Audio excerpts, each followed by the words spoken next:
বাচ্চা কাচ্চা ছোট থাকার কারণে কোথাও যে লং ট্যুর দিব দুইজন এরকম না চিন্তা ভাবনা হয়ে ওঠে না। তাই মঙ্গলবার করে আমরা যে কোনো একটা শিডিউল রাখি যে দুইজন ঘুরবো ফিরবো, এরকম একটা শিডিউল রাখি। কিন্তু আজকে শিডিউলটা টোটালি ডিফারেন্ট। যেহেতু নতুন মুভি আসছে সেহেতু আমরা মুভি দেখতে যাব, এটা আমরা ধারণা করে রেখেছি। হ্যালো এভরিওয়ান, আসসালামু আলাইকুম, দিস ইজ নাফিজা। আশা করি সবাই ভালো আছেন, আলহামদুলিল্লাহ আমরাও ভালো আছি। কিন্তু এই যে পার্সনটাকে দেখছেন না, যতই ঘরে ভালো জিনিসপত্র থাকুক, ডাইনিং টেবিল থাকুক না কেন, তা নিচে বসেই খেতে হবে। সে ডাইনিং টেবিলে খেয়ে তৃপ্তি পায় না। তো খাওয়ার বিষয়ে অবশ্যই একটা কমফোর্টের ব্যাপার স্যাপার আছে, যেখানে আমি কমফোর্ট ফিল করবো সেখানে বসেই খাবো, এটা হচ্ছে আমারও একটা রুল। তো সে খাচ্ছে, তার শরীরটা যে খারাপ এটা কিন্তু টোটালি বোঝা যাচ্ছে না। সে আজকে অনেকদিন যাবতীয় অসুস্থ, বাট আমাকে টোটালি বুঝতেই দেয় না। কিন্তু আমি তো মনে মনে বুঝে ফেলেছি তার শরীর খারাপ। তো তাকে আমি একটু চা করে দিলাম, আর ছুটির দিনে সে আমার হাতে চা মিস করবে এটা কোনোভাবেই হয় না। কারণ আমার হাতে চা কম বেশ সবাই পছন্দ করে, আমি জানি না কেন, বাট আমি তো অনেক বেশি চা লাভার, আমার প্রত্যেকদিন 2-3 বার খেতেই হবে। এরপরে দুইজন রেডি হয়ে দুপুরবেলা বের হয়ে চলে গিয়েছি।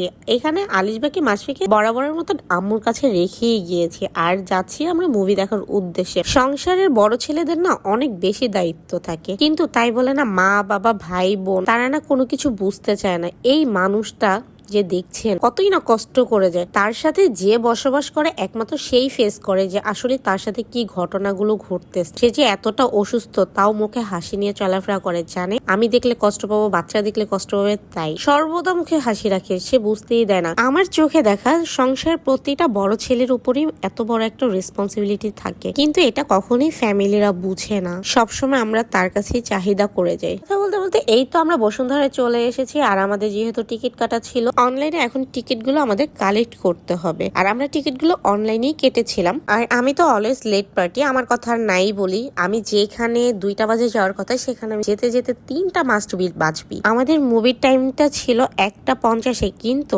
আমরা আলটিমেটলি গিয়ে পৌঁছায় 2:30 বাজে। অথচ আমাদের এখান থেকে 20-25 মিনিটের প্লাস আমাদের মুভি শেষ। তারপরেও আমি গিয়েছি, আমার জন্য লেটটা হয়েছে। তারপর টিকিটটা কালেক্ট করে দেন আমরা তাড়াতাড়ি করে চলে গিয়েছি। আর মুভিটার নাম ছিল দরদ, সুপারস্টার সাকিব খানের। সাকিব খানের মুভিও যদিও আমরা দুজন দেখতাম না, কিন্তু রিসেন্ট ওর যে কয়টা মুভি বের হয়েছে সবগুলি ধামাকা, সবগুলি অনেক সুন্দর, খারাপ না।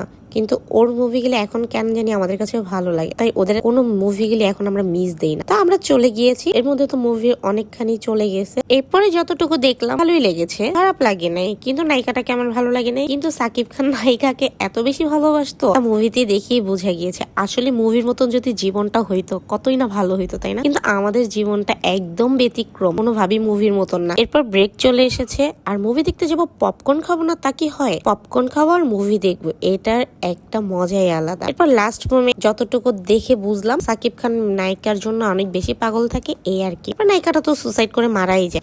আমরা মুভি দেখে বের হয়ে গিয়েছি। এখন আমরা পান্থপথ থেকে একটা মিরর কিনবো। অনেকদিন ধরে ভাবতেছি আমি একটা মিরর নিতে, পান্থপথ আমি চলে গিয়েছি। কারণ অনলাইনে অনেক ঘাটাঘাটি করেছি, অনেক কিছু দেখেছি, কিন্তু আমার কাছে মনে হয়েছে যে আমি যে তারপরে দেখে তারপরে কিনবো, এরকমটা আমার মনে হয়েছে। বড় মিররটা তো নিয়েছি, সাথে ছোট মিররটাও নিয়েছি। আমার এটা অনেক বেশি পছন্দ হয়েছে, তাই ছোট মিররটার প্রাইসটা একদম কমই ছিল। এরপর মিররটা নিয়ে বাসার উদ্দেশ্যে রওনা দিয়েছিলাম। এর মধ্যে রাস্তার ভিতরে আমার হাজবেন্ডটা হঠাৎ করে অসুস্থ হয়ে পড়ে। এরপর সহি সালামত ভাবে আমরা বাসায় মিররটা ভালো করে নিয়ে আসতে পেরেছি। যেহেতু কাচের জিনিস সেহেতু ভাঙার সম্ভাবনাটা একটু বেশিই ছিল। আর আমাদের যে রাস্তার হাল হয়েছে তা বলে আর লাভ নেই। এরপর মিররটা রাখার জন্য আমি জায়গাটা স্পেস করে নিচ্ছি, কারণ আমি এত বেশি প্যারা নিচ্ছি না, বিকজ আলিশবার বাবাও অসুস্থ, এদিক থেকে আমার কালকে এক্সাম, এর জন্য আর এভাবে প্যারা নিচ্ছি না। কোনোভাবে রেখে জাস্ট একটা ভিডিও নিয়ে নিয়েছি। এরপর এসে ডক্টরের একটা সিরিয়াল দিয়ে দিয়েছি, ডক্টরের কাছে নিয়ে গিয়েছি। আর সে ডক্টরের কাছে যাবে না তো মিস যাবেই না। পরে আমি বলতেছি তুমি চলো, পরে জোর জবরদস্তি করে যেভাবে হোক নিয়ে গিয়েছি। আল্লাহ কখন যে কারে কোন সিচুয়েশনে রাখে সেটা আল্লাহই ভালো জানে। গেলাম হাসি মুখে যে আমরা ঘুরবো ফিরবো, মুভি দেখবো, খাওয়া দাওয়া করবো, দেন বাসায় ব্যাক করবো। কিন্তু আলটিমেটলি আমাদের কি হইলো? আসলে আল্লাহ যখন যেটা করে ভালোর জন্যই করে। এরপরে আমার এদিক থেকে মন খারাপ, যেহেতু ওর শরীরটা খারাপ, আর